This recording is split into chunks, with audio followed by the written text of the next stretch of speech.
Menteri Investasi Kepala Badan Koordinasi Penanaman Modal Bahlil Lahadalia menyebut harga bahan bakar minyak bakal naik lagi. Kenaikan harga BBM tersebut berdasarkan perkembangan harga minyak dunia saat ini yang melonjak tinggi sehingga memengaruhi anggaran pendapatan dan belanja negara. Bahwa rasa-rasanya sih untuk menahan terus dengan harga BBM seperti sekarang, feeling saya sih harus kita siap-siap. Kalau katakanlah kenaikan BBM itu terjadi. Presiden Joko Widodo juga mengungkap membengkaknya alokasi subsidi BBM dalam APBN tahun ini. Jokowi menyebut pembengkakan subsidi hingga 502 triliun rupiah terjadi karena pemerintah tetap menahan harga BBM di tengah kenaikan harga minyak dunia. Tapi apakah angka 502 triliun ini masih terus kuat bisa kita pertahankan? Ya kalau bisa ya alhamdulillah baik. Artinya rakyat tidak terbebani. Tapi kalau memang APBN tidak kuat gimana? Ya kan? Kan negara lain sudah harga BBM-nya sudah 17.000, 18.000.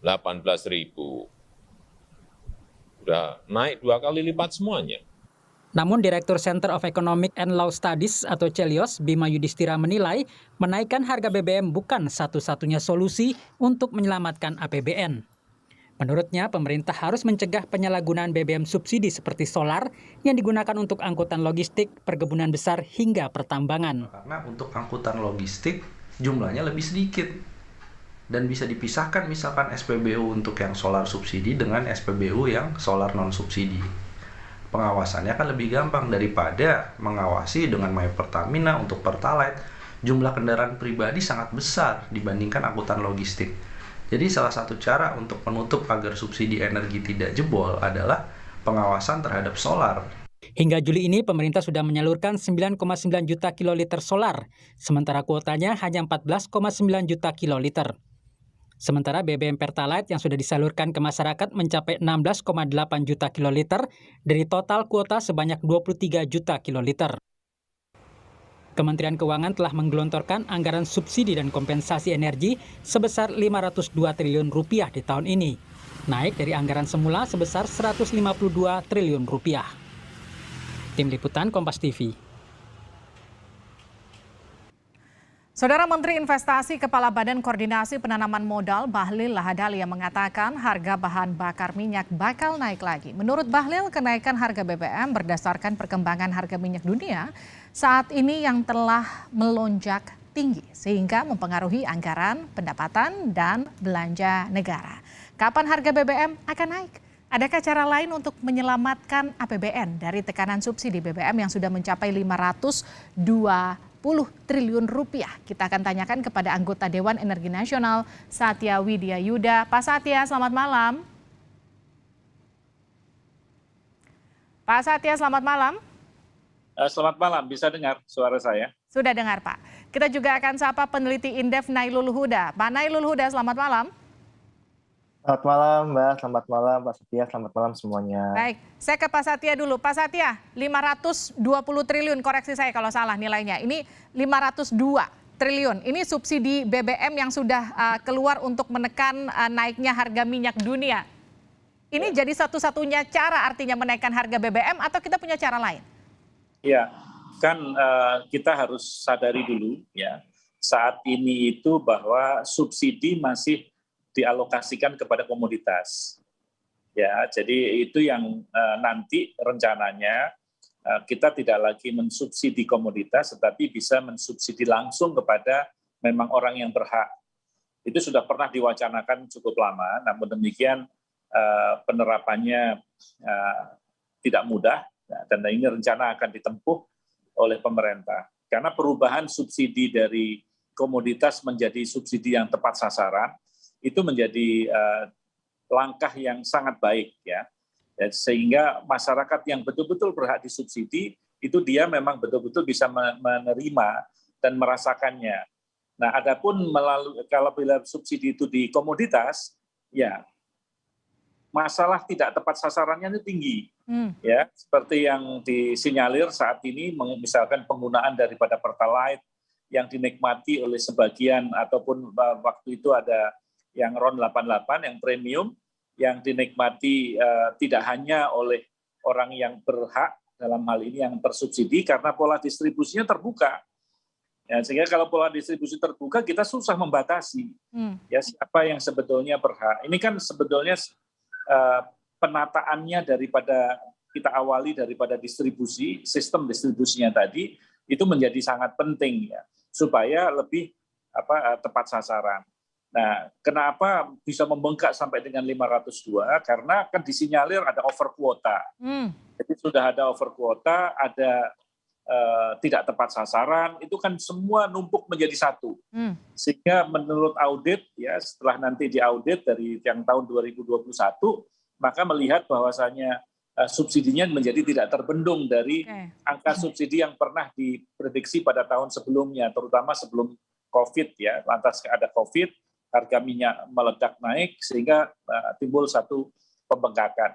Maka ini yang perlu ditata, Mbak, perlu ditata. Sehingga apabila Presiden tadi menyatakan bahwa kaitannya dengan kemampuan keuangan negara, karena sebetulnya di dalam subsidi itu, di dalam salah satu pasalnya memang disebutkan bahwa subsidi itu akan tergantung daripada kemampuan keuangan negara. Ya. Jadi kita mengerti apabila dinaikkan, maka akan muncul bahwasanya inflasi menjadi tidak terbendung, ya lantas orang yang masih suffer, ya yang masih terkena imbas daripada COVID masih belum pulih, kan begitu. Nah, maka kenapa strategi untuk merubah pola subsidi dari komoditas menjadi targeted itu menjadi penting, karena yang tidak istilahnya daya beli yang tidak yang kemungkinan besar diderita itu adalah kepada orang-orang yang targeted tadi kan. Nah, jadi apabila itu bisa diatasi, saya yakin keuangan negara terjaga, lantas orang yang memang betul-betul membutuhkan subsidi itu juga mendapatkannya lebih targeted begitu.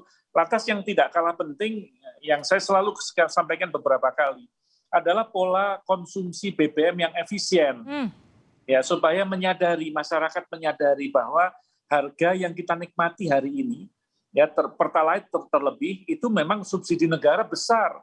Nah, yang Pertamax pun juga demikian, karena tetangga sebelah ya dari SPBU yang lain seperti yang di luar Pertamina seperti Shell dan juga BP ya, itu harganya jauh di atas daripada harga Pertamax. Ya berarti apa? Berarti sebetulnya orang yang mengkonsumsi Pertamax pun itu ada buffer yang disubsidi. Siapa yang mensubsidi? Bisa badan usaha, ya kan? Bisa juga pemerintah, karena pemerintah kan sebetulnya mensyaratkan untuk subsidi sesuai dengan peraturan Presiden 191 itu kan kepada dalam hal ini jenis BBM tertentu. Jenis BBM tertentu itu kan di sini dimasukkan Pertalite dan premium. Serta juga solar yang bersubsidi, yang Taxlite kan sudah di dalam tanda petik tidak disubsidi kan begitu kan.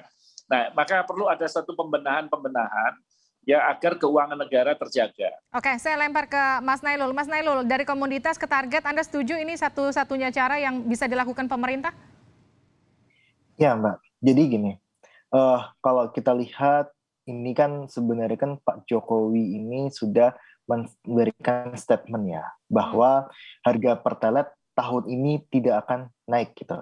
Nah, dari situ saja sebenarnya kita juga bisa berani bilang bahwa wah ini Pak Jokowi sangat berani sekali gitu kan. Ya. Ketika APBN ini kita rasa sudah cukup pulih gitu kan. Nah ini Pak Jokowi state bahwa Pertalite tidak akan naik dan itu artinya subsidi untuk BBM itu akan meningkat gitu kan.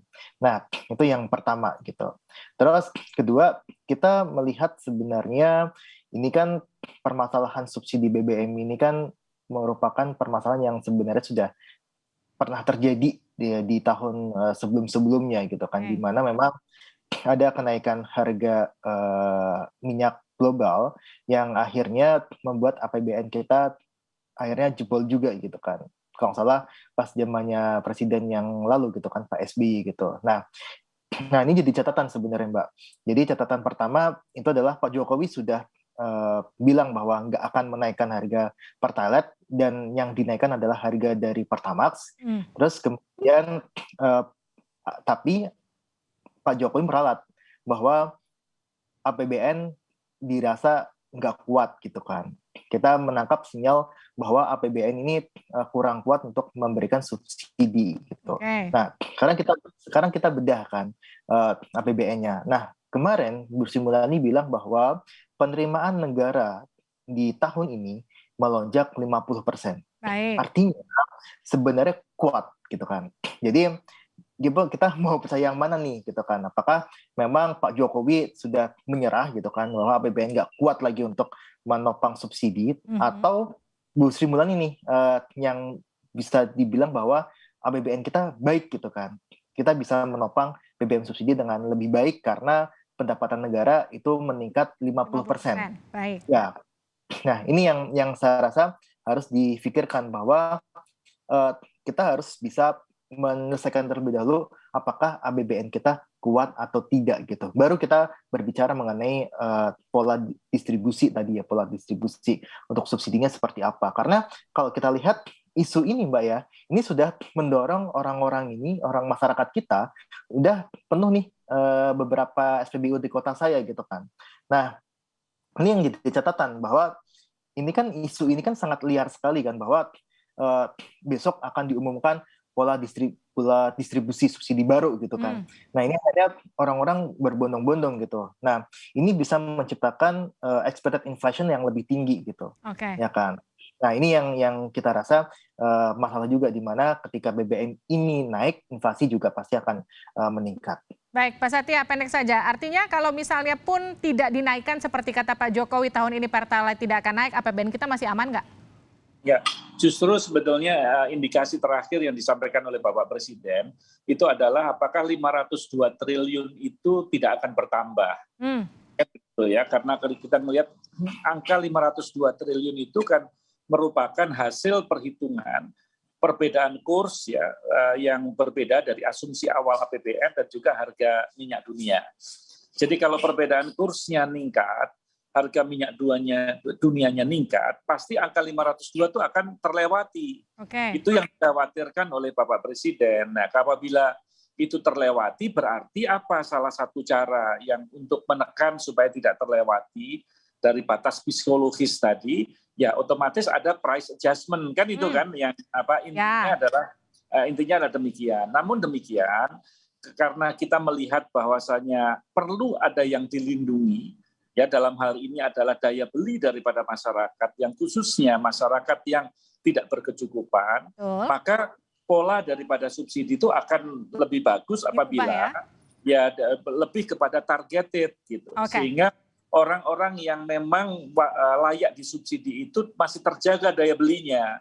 Ya, di samping kita melihat APBN secara keseluruhan. Nah, saya ingin mengomentari saja. Jadi kalau misalkan APBN kita itu sangat kuat, ya pasti tidak akan ada kontraksi ataupun ada revisi daripada apa yang menjadi statement daripada Bapak. Kita tadi lebih memberikan satu warning lah. Kira-kira gitu. Artinya kalau tadi saya ngobrol sama Pak Satya ini, dari perbincangan kita malam hari ini sudah ada sinyal kemungkinan memang akan naik, tapi kemudian nanti polanya saja berubah dari komoditas ke target. Tapi nanti di kesempatan selanjutnya kita juga akan berbincang mekanismenya akan seperti apa, polanya kapan, diterapkannya kapan, nanti di selanjutnya di Sapa Indonesia Malam. Terima kasih dulu Pak Satya dan Pak Nailin telah bergabung bersama kami di Sapa Indonesia Malam.